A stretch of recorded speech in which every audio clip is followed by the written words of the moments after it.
Class 6 ষষ্ঠ শ্রেণী তোমাদের সেকেন্ড ইউনিট টেস্টের পরিবেশ বিজ্ঞান বইয়ের 7 নম্বর যে অধ্যায়টা আছে, অর্থাৎ পরিবেশ বিজ্ঞান বইয়ের 7 নম্বর যে অধ্যায় তরল ও গ্যাসীয় পদার্থের স্থিতি ও গতি, এই অধ্যায়টা কিন্তু ভীষণ গুরুত্বপূর্ণ একটা অধ্যায়। 7 নম্বর অধ্যায় তোমাদের পরিবেশ বিজ্ঞান বইয়ের। এখান থেকে কিন্তু অনেকগুলো প্রশ্ন পড়বে সেকেন্ড ইউনিট টেস্টে। আমরা সেই সমস্ত প্রশ্নগুলো সহ প্রথমে আমরা বিস্তারিত পড়ব, পড়ে কী কী প্রশ্ন পরীক্ষায় আসতে চলেছে এই বইতেই আমরা তোমাদের দাগ মেরে দেবো। ওকে, এতে তোমাদের বইটাও পড়া হয়ে যাবে, সঙ্গে সঙ্গে তোমরা কি এই বই থেকে কী কী প্রশ্ন পড়বে বা পরীক্ষায় কী কী প্রশ্ন আসবে তোমরা কিন্তু সম্পূর্ণ জেনে যাবে। এই বই থেকে কী কী প্রশ্ন আসবে বা পরীক্ষায় কী কী প্রশ্ন পড়বে তোমরা কিন্তু সম্পূর্ণ জেনে যাবে। ওকে, শুরু করে যাক আজকের এই তরল ও গ্যাসীয় পদার্থের স্থিতি ও গতি। এই যে চ্যাপ্টার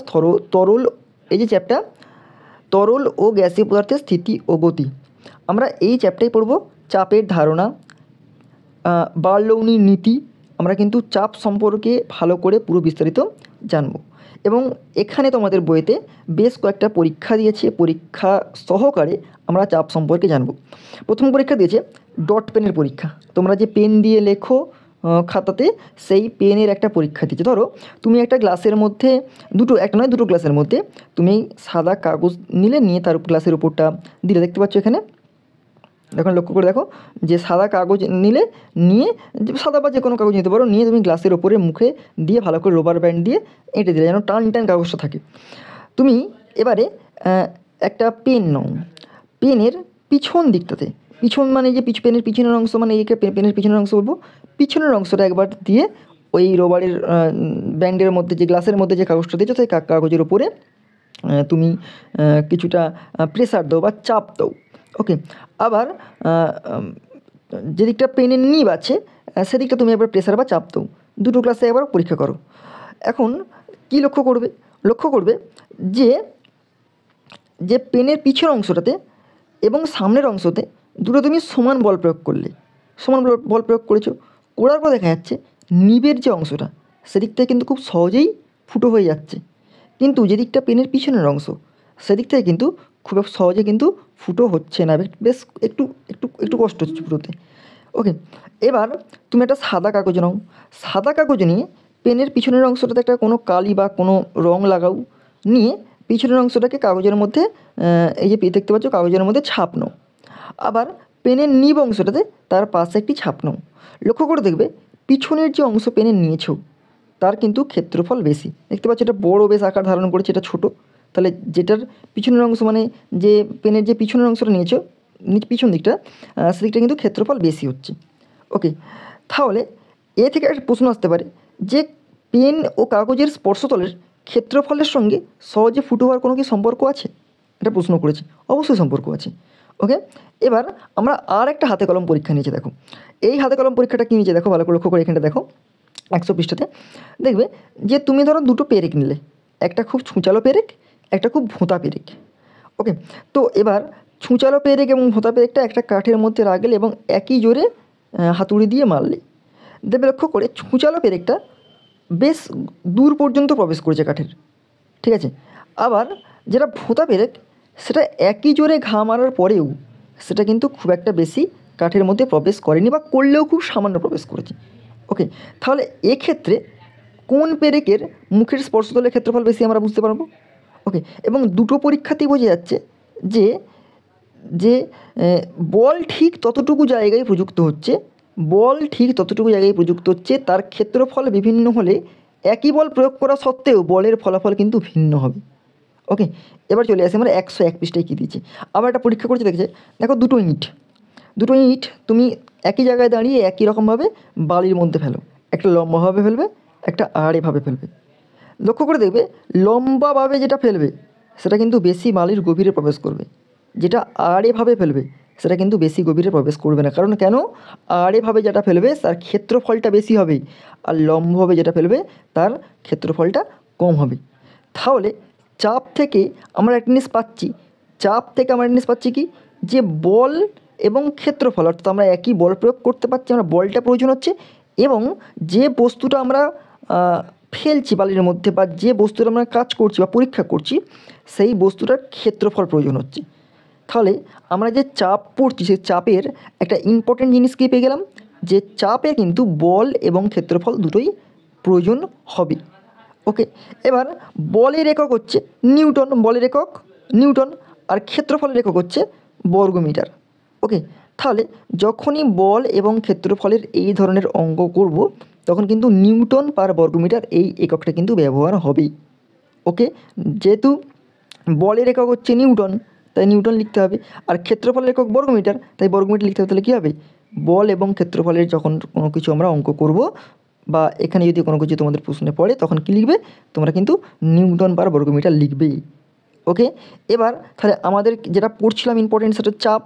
চাপ চাপ যে আমরা পড়ছিলাম, চাপ কখন বলবো, বল বাই ক্ষেত্রফল, অর্থাৎ উপরে হবে বল, মাঝখানটা লম্বা দাড়ি, বাই ক্ষেত্রফল মানে ভাগ ক্ষেত্রফল যদি হয় আমরা তাকে চাপ বলবো। তাহলে বল বাই ক্ষেত্রফলকে আমরা চাপ বলতে পারি। আবার যদি একটু ভালো করে বলি যে একক ক্ষেত্রফলের উপর প্রযুক্তি বলই হলো চাপ, একক ক্ষেত্রফলের উপর প্রযুক্তি বলই হচ্ছে চাপ। অতএব কী বলবো, অতএব বলবো একক ক্ষেত্রফলের উপর যদি বলের পরিমাণ বেশি হয় তাহলে চাপের পরিমাণও বেশি হবে। তাহলে একক ক্ষেত্রফলের উপর যদি বলের পরিমাণ বেশি হয় তাহলে চাপের পরিমাণও বেশি হবে। আবার একই পরিমাণ বল কম ক্ষেত্রফলের উপর প্রযুক্ত হলে চাপের পরিমাণ বেশি হবে। ওকে, এই হচ্ছে চাপ সম্পর্কে জানলাম। এবার দেখো চাপের এসআই একক দিয়েছে, বলছে এসআই পদ্ধতিতে চাপের একক দিয়েছে, কি দিয়েছে 1 নিউটন বাই 1 বর্গমিটার। তাহলে নিউটন বা আমি আগেই বলেছিলাম নিউটন বর্গমিটার, তাহলে এখনও বলছে এসআই পদ্ধতিতে চাপের একক হচ্ছে নিউটন বাই বর্গমিটার। এবার কেন নিউটন হলো, বলের একক নিউটন, চাপের ক্ষেত্রফলের একক বর্গমিটার, তাই চাপ সমান কী হচ্ছে, চাপ সমান হচ্ছে বল বাই ক্ষেত্রফল, চাপ সমান বল বাই ক্ষেত্রফল। তাহলে বল বাই ক্ষেত্রফলের কী এককটা কী হবে, নিউটন বাই বর্গমিটার হবে। এবার এই যে নিউটন পার বর্গমিটার হচ্ছে, নিউটন বাই বর্গমিটার হচ্ছে, একে আমরা পাস্কাল বলবো। একে আমরা কী বলবো, পাস্কাল। পাস্কালের সংকেত হচ্ছে PA, এই যে লেখা আছে PA, এটা হচ্ছে পাস্কালের সংকেত এবং এটাই হচ্ছে চাপের সবথেকে বড় একক। ওকে, এবার 1 কিলো পাস্কাল সমান 1000 পাস্কাল, 1 কিলো পাস্কাল সমান কি 1000 পাস্কাল। এবার আমরা কি জানতে পারলাম, তাহলে জানা গেল যে একই বল প্রযুক্ত হলে বলের প্রয়োগ ক্ষেত্রের ক্ষেত্রফল যত কমবে চাপ তত বাড়বে। তাহলে একই বল প্রযুক্তি হলে বলের প্রয়োগ ক্ষেত্রের ক্ষেত্রফল যত কমবে চাপ তত বাড়বে। ধরো ছুঁচ, পেরেক, স্ক্রু, ছুরি, কাটারি, বঁটি, এই যে সমস্ত জিনিসগুলো সব কিছু কিন্তু এই চাপের নীতিকে কাজে লাগানো হয়েছে, আর এদের কার্যকারী অংশের ক্ষেত্রফল কমাতে সেই অংশ সরু অথবা ধারালো করা হয়েছে। আচ্ছা, আরেকটা জিনিস লক্ষ্য করবে, তোমরা অনেকে বুলেট ট্রেন সম্পর্কে শুনেছো, দেখবে বুলেট ট্রেনের সামনেটা সরু ছুঁচের মতো হয়। নর্মাল ট্রেন তো ফ্ল্যাট হয় সামনেটা, কিন্তু বুলেট ট্রেনের সামনেটা সরু ছুঁচের মতো হলো কেন, এটাও কিন্তু ভাববার বিষয় আছে। ওকে, তাহলে এক্ষেত্রেও কিন্তু বুলেট ট্রেনের ক্ষেত্রেও কিন্তু এই চাপের এই সূত্রটা কিন্তু মেনে চলা হয়েছে। আবার তুমি লক্ষ্য করে দেবে মাছরাঙা পাখিকে কিন্তু কনভার্ট করে বুলেট ট্রেনের একটা ধারণা করা হয়েছিল। ঠিক আছে, তো মাছরাঙা পাখি দেখবে জলের গভীরে গিয়ে মাছ হচ্ছে, কারণ কি মাছরাঙা পাখির কিন্তু সামনের যে ছুঁচটা আছে, অংশটা আছে, ছুঁচালো হয়ে সরু হয়ে আছে, কতকটা এইরকম নয় মাছরাঙা পাখির মুখটা, তাই তো এমন ছুঁচ হয়ে আছে, পুরো ছুঁচ। ওকে, এক্ষেত্রে কী হচ্ছে, জলের এটা জল হয়, ধরো মাছ ধরে এরকম খেলা করছে, ঠিক আছে, ধরো মাছ আমি একটা আঁকলাম, তো মাছ আমি ভালো আঁকতে পারিনি তোমাদের মতো, তো কী হয় পাখিটা উড়ে এসে ছুঁড়ে নিয়ে চলে গেল, ছুঁড়ে নিয়ে চলে যাচ্ছে, তাহলে কী হচ্ছে, তার ছুঁচটা বেশি হওয়ার জন্যে খুব কুইক সাইলেন্টভাবে এসে কাজটা করতে পারছে। ওকে, এবার চলে আসো চাপের প্রভাব। চাপের প্রভাব কী হতে পারে, এখানে চাপের প্রভাব দেখো, একটা বোতল নিয়েছে এবং বোতলে জল নিয়ে একটা পরীক্ষা করা হয়েছে যে কীভাবে চাপের প্রভাব বুঝবো। দেখো প্রথমে এখানে যে একটা 1 লিটার জলের বোতল নাও, বোতলের বিভিন্ন উচ্চতায় 3টে ফুটো করো, বোতলের বিভিন্ন উচ্চতায় 3টে ফুটো করতে বলছে, ছবির মতো করে একটা উপরে করলে, একটা মাঝখানে করলে, একটা একদম নিচে করলে এবার তাতে জল ভর্তি করলে, বা প্রথমে জল ভর্তি করে তারপর ফুটো করতে পারো, যেমন খুশি করতে পারো। হ্যাঁ, লক্ষ্য করে দেখবে একদম ওপরে যে জলটা, উপরে জলটা কী হচ্ছে, খুব সামনে পড়ছে, মাঝখানে জলটা একটু দূরে পড়ছে, একদম লাস্টের জলটা অনেকটা দূরে পড়ছে। কেন পড়ছে, ওপরের জলের ক্ষেত্রে কী হচ্ছে, ভালো করে দেখো, ওপরের জলের ক্ষেত্রে দেখো, আমি একটু মুছে দিই রবার দিয়ে, আচ্ছা আমি কেটে দিই। ওপরের জলের ক্ষেত্রে দেখো, ভালো করে দেখো, ওপরের জলের ক্ষেত্রে দেখো ওখানে জলটা আছে, চাপটা কম হচ্ছে, এইটুকুনি মাত্র জলের চাপ, তাই সামনে পড়ে গেল। এইখানে কী হবে, চাপটা মাঝারি পড়ছে, মোটামুটি বেশি চাপ পড়ছে, তাই এখানটাতে পড়লো। আবার নিচেতে কী হচ্ছে, চাপটা অনেক বেশি পড়ছে, তাই একদম দূরে এসে জলটা পড়লো। ওকে, তাহলে এবার বলো তো যে জলের গভীরতা বাড়লে চাপ বাড়ে না কমে। তার মানে এ থেকে বোঝা যাচ্ছে জলের যদি গভীরতা বাড়ে তাহলে চাপ বাড়ে। এই কারণেই, ঠিক এই কারণে জলের চাপ কাটিয়ে সহজে চলার জন্য কোনো না কোনো মাছ চ্যাপ্টা হয়। তাহলে যদি প্রশ্ন পড়ে পরীক্ষায় কোনো মাছ চ্যাপ্টা হয় কেন, অনেক তো মাছ আছে গোলগাল, অনেক মাছের চ্যাপ্টা, কেন চ্যাপ্টা হয়? কারণ এদের জলের চাপ কাটিয়ে এগিয়ে চলার জন্য, এদের যে খাদ্য খুঁজতে হবে, এদের বাসস্থান খুঁজতে হবে, এদেরকে জলে সাঁতার কাটতে হবে, এদের এইগুলো করার জন্য বা এদের দৈনিক কাজ করার জন্য কী হচ্ছে, এদের চাপ, জলের যে চাপ সেটাকে কাটিয়ে এগিয়ে চলতে হবে। ওকে, এবার আরে দেখো, এবার বন্ধুদের সঙ্গে আলোচনা করে বলো তো নদীর বাঁধের তলদেশ চওড়া হয় কেন? কারণ নদীর তোলাতে জলের প্রেসার থাকে, এ থেকে প্রমাণ হয়ে গেল। যদি বাঁধের তোলাটা চওড়া না হয় তো ভেঙে যাবে, কারণ জলের তো অনেক চাপ থাকে, জলের ওপরে তলের চাপ কম, নিচে তলের চাপটা বেশি। ওকে, আবার একটা হাতে কলমে পরীক্ষা নিচ্ছে, দেখো বলছে যে একটি বড় 2 লিটারের প্লাস্টিকের বোতল নিলাম, বোতলটিতে জল ভর্তি করা হয়ে গেল। একটি বড় ছড়ানো গামলা নাও, সেটাও পাশে নিয়ে নিলাম। একটা ছোটো জলের বোতল নিয়েছি 2 লিটারের, সেখানে জল ভর্তি করেছি। আবার একটা গামলাতে নিলাম, একটা বড় একটি বড় গামলা নিলাম। গামলাটিতে ওই জলের বোতলের প্রায় 4 বোতল জল যাতে ধরে, তাহলে গামলাটা কেমন নিতে হবে, ওই বোতল যেমন নিবে তার থেকে 4 গুণ বেশি জল ধরে। এবার বোতল ও গামলাটি মেঝের উপর রাখো, একটা প্লাস্টিক বা রবারের নল দিয়ে পাত্র দুটো সংযুক্ত করো। ওকে, সংযুক্ত করা হলো, ধরো করা হয়ে গেল, যে সংযুক্ত পাইপ দিয়ে করা হয়ে গেল। পাত্র দুটো এবং নলটি সংযোগস্থল দিয়ে যেন জল বেরিয়ে না যায়, তাহলে এমন করে সংযুক্ত করতে হবে তো এখান থেকে আর এখান থেকে জলটা এক ফোঁটাও বাইরে বেরিয়ে না যায়। এবার ছবি দেখে নিশ্চয়ই বুঝতে পারছো যে জল বেশি ধরলেও গামলার জলের উচ্চতা বোতলের জলের উচ্চতার চেয়ে কম। দেখো ভালো করে এইটা জলটা অনেকটা উঁচু পর্যন্ত আছে, কিন্তু গামলাটাতে জল অনেক বেশি ধরেছে, কিন্তু জলটা অনেক নিচু, দেখো এর থেকে নিচু, তো এখানে নিচু, তো নিচুতে আছে। ওকে, তাহলে বলতে পারো জল বোতল থেকে গামলার দিকে না, গামলা থেকে বোতল দিকে প্রবাহিত হবে। কোন দিক প্রবাহিত হবে, কোন দিক? নিজে হাতে পরীক্ষাটি করলেই দেখতে পাবে, এটা বলছে নিজে হাতে পরীক্ষা করতে। ওকে, এবার দিচ্ছে এইখানটা দেখো দিচ্ছে এ থেকে বোঝা যায় যে তরলের প্রবাহ তরলের পরিমাণ দিয়ে ঠিক হয় না। তাহলে তরলের যে প্রবাহ হচ্ছে সেটা কিন্তু পরিমাণ দিয়ে হচ্ছে না, তরলের উচ্চতা দিয়ে ঠিক হয়। তাহলে তরলের প্রবাহ ঠিক হয় তরলের উচ্চতা দিয়ে। যদি তরলটা ওপরে থাকে প্রবাহ বেশি হবে, যদি তরলটা নিচে থাকে প্রবাহ কম হবে। বোতলের জলের পরিমাণ কিন্তু উচ্চতা বেশি, আর যেখানে উচ্চতা বেশি গভীরতাও বেশি, তাই চাপও বেশি। বাহ, একটা ভালো জিনিস দিয়েছে, যদি উচ্চতা বেশি হয় গভীরতা বেশি হবে, জলের চাপটা বেশি হবে। বোতল থেকে গামলার জল প্রবাহ হয়েছে কারণ গামলায় জলের উচ্চতা বোতলের চেয়ে কম। তাহলে এখানে কী দেখতে পাচ্ছি, ছবিতে কী লক্ষ্য করতে পারছি, ছবিতে দেখতে পাচ্ছি যে দেখো গামলার যে জল আছে আর বোতলের যে জল আছে, বোতলের জলের উচ্চতা বেশি তাই চাপ বেশি, আর গামলার জলের চাপটা কম। ওকে, এবার কোনো তরল বা গ্যাসের 2 স্থানে যদি চাপ অসমান হয় তবে বেশি চাপের স্থান থেকে কম চাপের স্থানে তরল বা গ্যাস প্রবাহিত হয়। তাহলে কী দিচ্ছে এখানে, কোনো তরল বা গ্যাস, তরলও হতে হবে অথবা গ্যাসেও হবে, দুটো স্থানের যদি চাপ অসমান হয় তবে বেশি চাপের স্থান থেকে কম চাপের স্থানের দিকে তরল বা গ্যাস প্রবাহিত হবে। ওকে, এবার চলে আসবো আরেকটা পরীক্ষা, এটা হাতে কলমে দিচ্ছে। তাহলে একটা টেবিলের ওপর কাঠ বা প্লাস্টিকের একটা বড় স্কেল রাখলাম। স্কেলটার কিছু অংশ টেবিলের বাইরে রাখা হয়েছে, স্কেলটার কিছুটা অংশ টেবিলের বাইরে রাখো। দেখো টেবিলের বাইরে কিছুটা অংশ রেখেছি, বেশিরভাগ অংশ টেবিলের ওপরে থাকবেই, ধরো বেশিরভাগ অংশ টেবিলের ভেতরে আছে। ছবিতে দেখলাম ছবিতে। এখন টেবিলের বাইরের অংশে স্কেলটার ওপর হঠাৎ চাপ দাও। আমি একটু জোরে চাপ দেওয়ার চেষ্টা করলাম এখানটাতে, এই চাপ দিয়েছে দেখতে পাচ্ছ। দেখবে সামান্য জোরে চাপ দিলেই স্কেলটা চট করে টেবিল থেকে উল্টে গেল বা নিচে পড়ে গেল। ঠিক আছে, আবার স্কেলটা আগের মতো টেবিলের ওপর রাখো, একটা বড় কাগজ টেবিলের ওপর টান করে বিছিয়ে দাও, তার উপর হাত দিয়ে বুলিয়ে টেবিলের গায়ে চেপে দাও। খেয়াল রাখো যাতে টেবিলের উপর রাখা স্কেলের পুরো অংশ ঢেকে যায়। আচ্ছা, দেওয়া হলো পুরো অংশ ঢেকে, পুরো অংশ ঢেকে দেওয়া হলো। এবার এই যে স্কেলটা রেখেছে এখানে, লক্ষ্য করে দেখো, এই যে স্কেলটা এখানটাতে রেখেছে, এর উপরটাতে এই যে কাগজ দিয়ে ঢাকা দিয়েছে, বাদ বাকি স্কেলটা যেমন ফাঁকা আছে।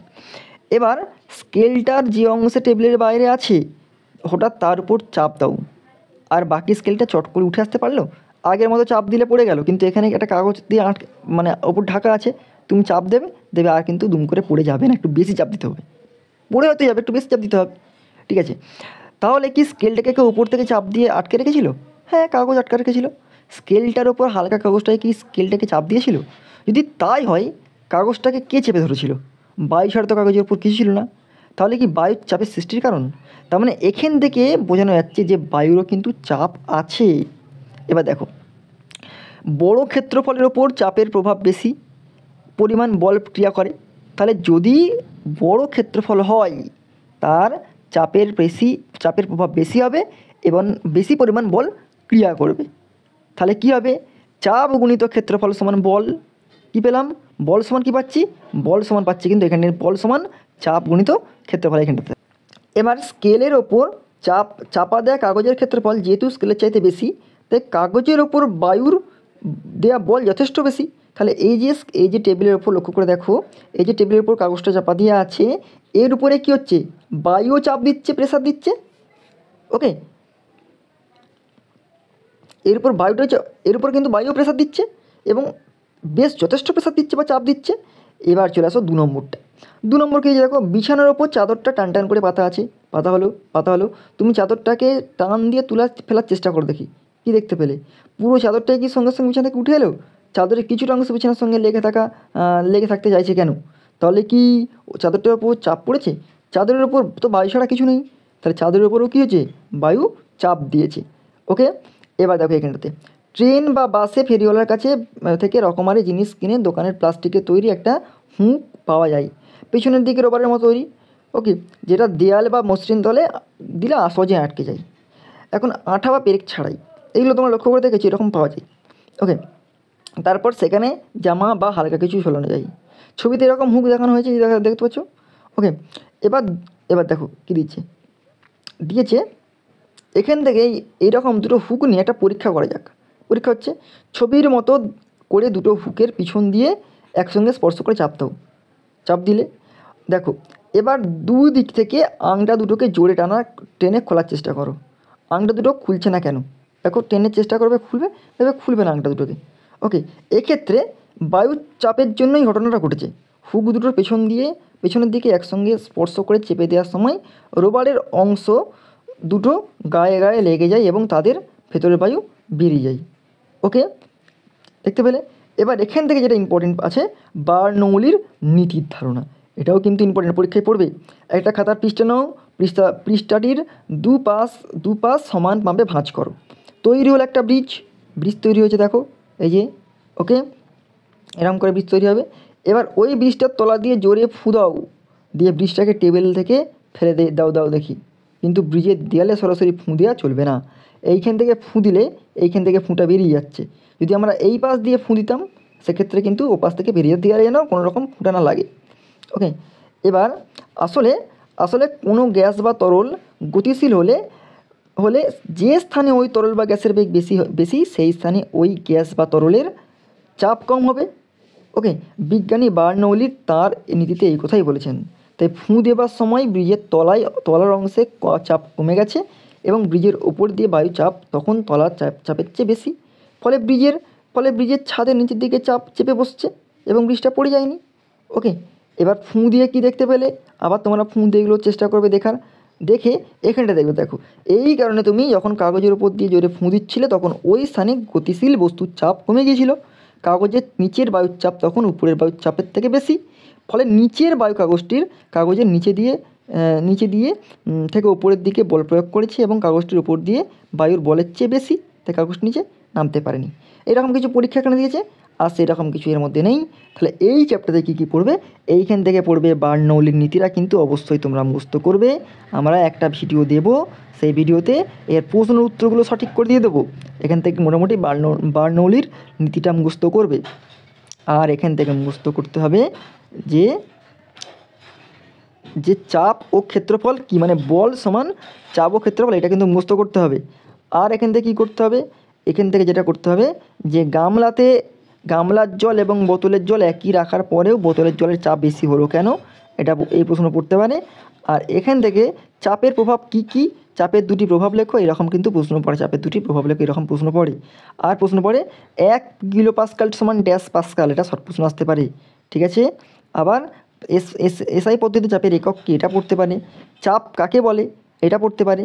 ওকে, এইখান থেকে কিন্তু এই প্রশ্নগুলো অবশ্যই পড়বে। আর চ্যানেলে এরকম পরপর ভিডিও পেতে তোমরা কিন্তু অবশ্যই চ্যানেলটি সাবস্ক্রাইব করে রাখো আর পাশে থাকা বেল আইকনটি প্রেস করে রাখো।